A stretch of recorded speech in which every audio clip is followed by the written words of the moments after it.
ओम शांति। 7/6/2024 प्रातः मुरली। ओम शांति। बाप दादा मधुबन।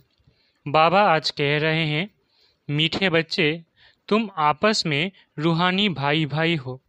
तुम्हारा एक दो से अति प्यार होना चाहिए। तुम प्रेम से भरपूर गंगा बनो, कभी भी लड़ना झगड़ना नहीं।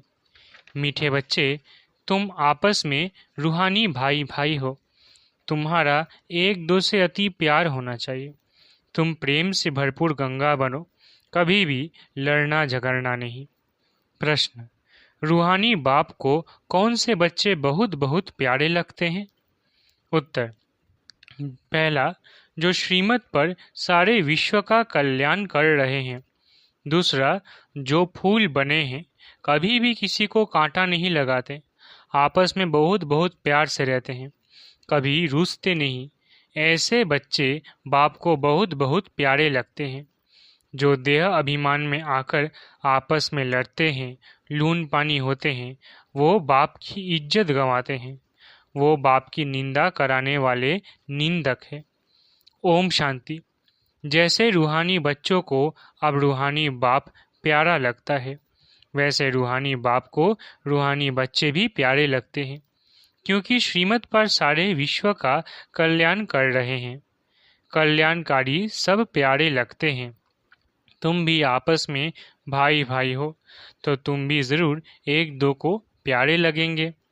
बाहर वालों से इतना प्यार नहीं रहेगा जितना बाप के बच्चों का आपस में होगा। तुम्हारी भी आपस में बहुत बहुत प्यार होना चाहिए।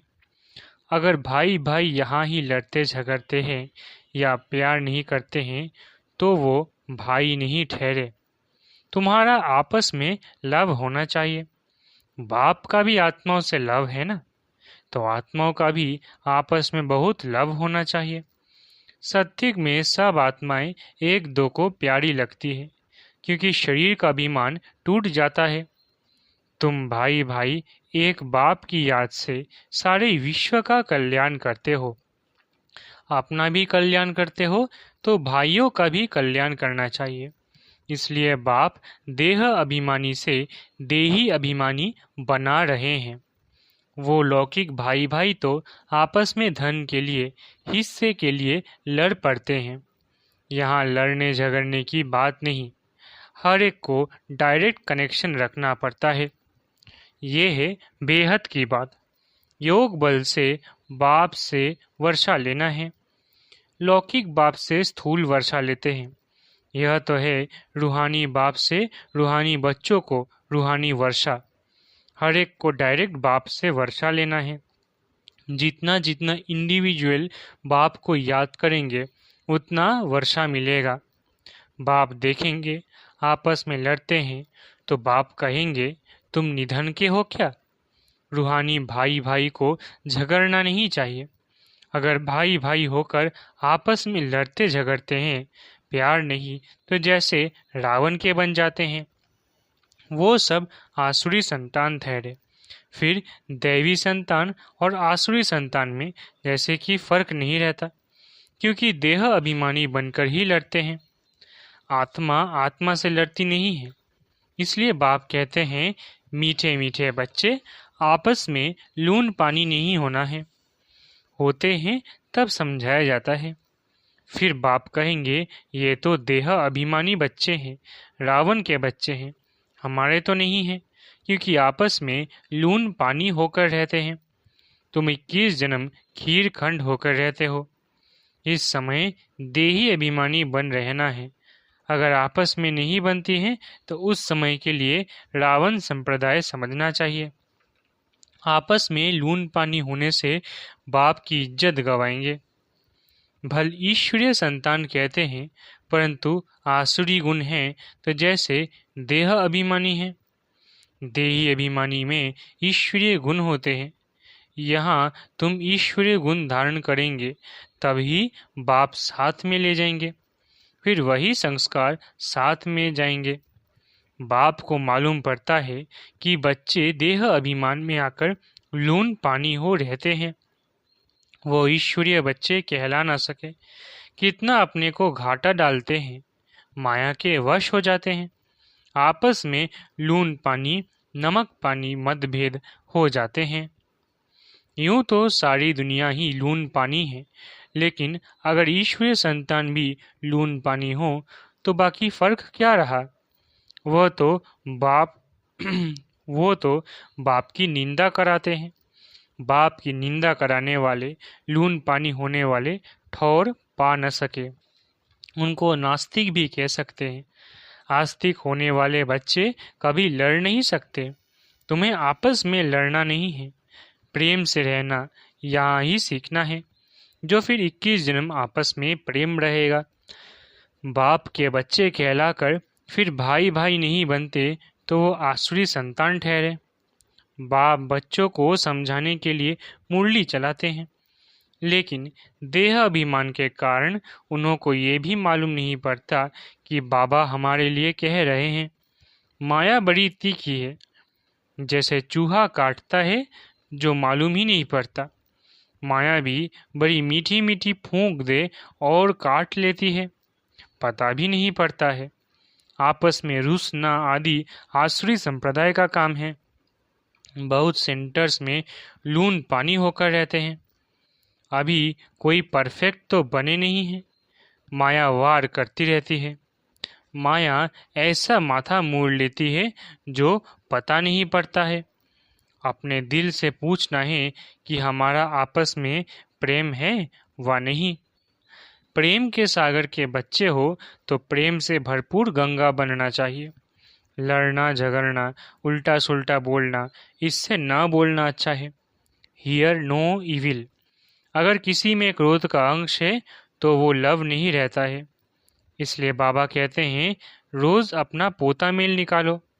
आसुरी चलन सुधरती नहीं तो फिर नतीजा क्या निकलता है? क्या पद पाएंगे? बाप समझाते हैं कोई सर्विस नहीं करेंगे तो फिर क्या हालत हो जाएगी? पद कम हो जाएगा। साक्षात्कार तो सबको होना ही है। तुमको भी अपनी पढ़ाई का साक्षात्कार होता है। साक्षात्कार होने के बाद ही फिर तुम ट्रांसफ़र होते हो। ट्रांसफ़र होकर तुम नई दुनिया में आ जाएंगे। पिछाड़ी में सब साक्षात्कार होगा, कौन कौन किस मार्क्स से पास हुआ है। फिर रोएंगे पीटेंगे, सजाएं भी खाएंगे, पछताएंगे बाबा का कहना नहीं माना। बाबा ने तो बार बार समझाया है कोई आसुरी गुण नहीं होना चाहिए। जिनमें दैवी गुण हैं उनको ऐसा आप समान बनाना चाहिए। बाप को याद करना तो बहुत सहज है। अल्फ और बे। अल्फ माना बाप, बे बादशाही। तो बच्चों को नशा रहना चाहिए। अगर आपस में लून पानी होंगे तो फिर ईश्वरीय औलाद कैसे समझेंगे? बाबा समझेंगे ये आसुरी औलाद है। माया ने इसे नाक से पकड़ लिया है। उनको पता भी नहीं पड़ता है। सारी अवस्था डामाडोल, पद कम हो पड़ता है। तुम बच्चों को उन्हें प्रेम से सिखाने की कोशिश करनी चाहिए। प्रेम की दृष्टि रहनी चाहिए। बाप प्रेम का सागर है तो बच्चों को भी खींचते हैं ना, तो तुमको भी प्रेम का सागर बनना है। बाप बच्चों को बहुत प्यार से समझाते हैं, अच्छी मत देते हैं। ईश्वरीय मत मिलने से तुम फूल बन जाते हो। सब गुण तुमको देते हैं। देवताओं में प्यार है ना, तो वो अवस्था तुम्हें यहाँ जमानी है। इस समय तुमको नॉलेज है, फिर देवता बन गए तो नॉलेज नहीं रहेगी। वहाँ दैवी प्यार ही रहता है, तो बच्चों को अब दैवी गुण भी धारण करने हैं। अभी तुम पूज्य बनने लिए पुरुषार्थ कर रहे हो। अभी संगम पर हो। बाप भी भारत में आते हैं, शिव जयंती मनाते हैं, परंतु वो कौन है, कैसे, कब आते, क्या करते, ये नहीं जानते। तुम बच्चे भी अभी नंबरवार पुरुषार्थ अनुसार जानते हो। जो नहीं जानते वो किसको समझा भी नहीं सकते। फिर पद कम हो जाता है। स्कूल में पढ़ने वालों में कोई की चलन खराब होती है तो कोई की सदैव अच्छी चलन रहती है। कोई प्रेजेंट रहे, कोई एब्सेंट। यहाँ प्रेजेंट वो है जो सदैव बाप को याद करते हैं, सुदर्शन चक्र फिराते रहते हैं। बाप कहते हैं, उठते बैठते तुम अपने को सुदर्शन चक्रधारी समझो, भूलते हो तो एब्सेंट हो जाते हो। जब सदैव प्रेजेंट होंगे तभी ऊंच पद पाएंगे, भूल जाएंगे तो कम पद पाएंगे। बाप जानते हैं अभी टाइम पड़ा है। ऊंच पद पाने वालों की बुद्धि में ये चक्र फिरता होगा। कहा जाता है शिव बाबा की याद हो, मुख में ज्ञान अमृत हो, तब प्राण तन से निकले। अगर कोई चीज से प्रीत होगी तो अंतकाल में वो याद आती रहेगी। खाने का लोभ होगा तो मरने के समय वो चीज ही याद आती रहेगी, ये खाऊं, फिर पद भ्रष्ट हो पड़ेगा। बाप तो कहते हैं स्वदर्शन चक्रधारी होकर मरो, और कुछ भी याद ना आए। बिगर कोई संबंध जैसे आत्मा आई है वैसे जाना है। लोभ भी कम नहीं। लोभ है तो पिछाड़ी समय वही याद आता रहेगा। नहीं मिला तो उसी आश में मर जाएंगे। इसलिए तुम बच्चों में लोभ आदि भी नहीं होना चाहिए। बाप समझाते तो बहुत हैं, परंतु समझने वाले कोई समझे। बाप की याद को एकदम सीने से लगा दो। बाबा, ओ बाबा। बाबा बाबा मुख से कहना भी नहीं है। आ जपा जाप चलता रहे। बाप की याद में कर्मातीत अवस्था में यह शरीर छूटे तब ऊंच पद पा सकते हो। अच्छा, मीठे मीठे सीखे लधे बच्चों प्रति माता पिता बाप दादा का याद प्यारा गुड मॉर्निंग। रूहानी बाप की रूहानी बच्चों को नमस्ते। हम रूहानी बच्चों की रूहानी माता पिता बाप दादा को याद प्यार, गुड मॉर्निंग और नमस्ते नमस्ते नमस्ते। शुक्रिया बाबा। धारणा के लिए मुख्य सार। पहला, प्रेम से भरपूर गंगा बनना है। सबके प्रति प्रेम की दृष्टि रखनी है। कभी भी मुख से उल्टे बोल नहीं बोलने हैं। दूसरा, किसी भी चीज में लोभ नहीं रखना है। स्वदर्शन चक्रधारी होकर रहना है। अभ्यास करना है कि अंत समय कोई भी चीज याद न आए। वरदान, पुरानी देह व दुनिया की सर्व आकर्षणों से सहज और सदा दूर रहने वाले राज ऋषि भव। पुरानी देह व दुनिया की सब आकर्षणों से सहज और सदा दूर रहने वाले राज ऋषि भव। राज ऋषि अर्थात एक तरफ सर्व प्राप्ति के अधिकार का नशा और दूसरी तरफ बेहद के वैराग्य का अलौकिक नशा। वर्तमान समय इन दोनों अभ्यास को बढ़ाते चलो। वैराग्य माना किनारा नहीं, लेकिन सर्व प्राप्ति होते भी हद की आकर्षण मन बुद्धि को आकर्षण में नहीं लाए। संकल्प मात्र भी अधीनता न हो, इसको कहते हैं राजऋषि अर्थात बेहद के वैरागी। यह पुरानी देह व देह की पुरानी दुनिया, व्यक्त भाव, वैभवों का भाव, इन सब आकर्षणों से सदा और सहज दूर रहने वाले। स्लोगन, साइंस के साधनों को यूज करो लेकिन अपने जीवन का आधार नहीं बनाओ। स्लोगन, साइंस के साधनों को यूज करो लेकिन अपने जीवन का आधार नहीं बनाओ। मातेश्वरी जी के मधुर महावाक्य। देखो, मनुष्य कहते हैं कौरवों और पांडवों की आपस में कुरुक्षेत्र में लड़ाई लगी है, और फिर दिखलाते हैं पांडवों का साथी डायरेक्शन देने वाला श्री कृष्ण था। तो जिस तरफ स्वयं प्रकृति पति है उसकी तो विजय जरूर होगी।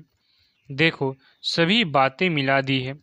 अभी पहले तो इस बात को समझो कि प्रकृति तो परम आत्मा है, प्रकृति पति तो परम आत्मा है। श्री कृष्ण तो सतयुग का पहला देवता है। पांडवों का सारथी तो परमात्मा था। अब परमात्मा हम बच्चों को कभी हिंसा नहीं सिखला सकते हैं। न पांडवों ने हिंसक लड़ाई कर स्वराज्य लिया। ये दुनिया कर्म क्षेत्र है, जिसमें मनुष्य जैसा जैसा कर्म कर बीज बोता है वैसा अच्छा व बुरा फल भोगता है। जिस कर्म क्षेत्र पर पांडव अर्थात भारत माता शक्ति अवतार भी मौजूद है, परमात्मा भारत खंड में ही आते हैं, इसलिए भारत खंड को अविनाशी कहा जाता है। परमात्मा का अवतरण खास भारत खंड में हुआ है, क्योंकि अधर्म की वृद्धि भी भारत खंड में ही हुई है, से ही शुरू हुई। वहां ही परमात्मा ने योग बल द्वारा कौरव राज्य खत्म कर पांडवों का राज्य स्थापन किया। तो परमात्मा ने एक आदि सनातन धर्म स्थापन किया। परंतु भारतवासी अपने महान पवित्र धर्म और श्रेष्ठ कर्म को भूल अपने को हिंदू कहलाते हैं। बेचारे अपने धर्म को न जान औरों के धर्म में जुट गए हैं। तो यह बेहद का ज्ञान बेहद का मालिक खुद ही बताता है। ये तो अपने स्वधर्म को भूल हद में फंस गए हैं, जिसको कहा जाता है अति धर्म ग्लानि, क्योंकि ये सब प्रकृति के धर्म हैं, परंतु पहले चाहिए स्वधर्म। तो हर एक का स्वधर्म है कि मैं आत्मा शांति स्वरूप हूँ। फिर अपनी प्रकृति का धर्म है देवता धर्म। ये 33 करोड़ भारतवासी देवताएं हैं। तभी तो परमात्मा कहते हैं अनेक देह के धर्मों का त्याग करो, सर्वधर्मानि परित्यज्य। इस हद के धर्मों में इतना आंदोलन हो गया है, तो अब इन हद के धर्मों से निकल बेहद में जाना है। उस बेहद के बाप सर्वशक्तिमान परमात्मा के साथ योग लगाना है। तो सर्वशक्तिमान प्रकृति पति परमात्मा है ना, न कि श्री कृष्ण। तो कल पहले भी जिस तरफ साक्षात प्रकृति पति परमात्मा थे, उनकी विजय गाई हुई है। अच्छा, ओम शांति। शुक्रिया बाबा।